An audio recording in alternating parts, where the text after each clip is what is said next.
அவங்க சொல்கிற கர்மா தேரி விஷயங்கள்லாம் பேசுகிறாங்களே, எப்படி கர்மா தேரியை படிச்சிருப்பாங்களாவே எனக்கு டவுட்டாக இருக்குங்க. கர்மா தேரியில் நெகட்டிவாக பேசி நெகட்டிவாக ரீச் பண்ணுறீங்கல்ல, அப்போ அந்த நெகட்டிவான விஷயங்கள் பரப்பும்போது உங்களை அதை பாதிக்காதா? அவங்க கேட்குறவங்கள பாதிக்காதா?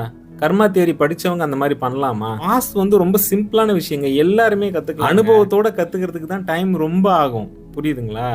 நீங்கள் சும்மா ஒரு நாளைக்கு 10 நிமிஷம் கேட்டால் படித்தாலே போதுங்க, 6 மாதத்தில் உங்களுக்கு வாஸ்து புரிஞ்சுருங்க. அது ரொம்ப சிம்பிளான விஷயம்தான், எல்லாருமே தெரிஞ்சுக்குங்க. ஏன் தெரிஞ்சுக்கிறதுக்கு உங்களுக்கு என்ன கஷ்டமாக இருக்குது? வாழ்கிறதுக்கு ஒரு கலைங்க அது, அதை தெரிஞ்சுக்கிட்டா எனக்கு தெரிஞ்சு எல்லாருமே உடல் ரீதியான விஷயங்களை பற்றியும், அதாவது மருத்துவம் உடல் ரீதியான விஷயங்களை பற்றியும், இந்த வாஸ்து வாழ்கிறதுக்கு தேவையான விஷயங்களை பற்றி தெரிஞ்சுக்குங்க. எல்லாருமே அதில் இவங்க டாக்டர் மட்டும்தான் படிக்கணும் அப்படின்லாம் யோசிக்காதீங்க. உடல் ரீதியாக இருக்கிற விஷயங்கள் எல்லாருமே தெரிஞ்சுக்குங்க. எல்லாரும் மகிழ்ச்சியாக வாழ்கிறதுக்கு தேவையான எந்த சப்ஜெக்ட் இருந்தாலும் படிங்க.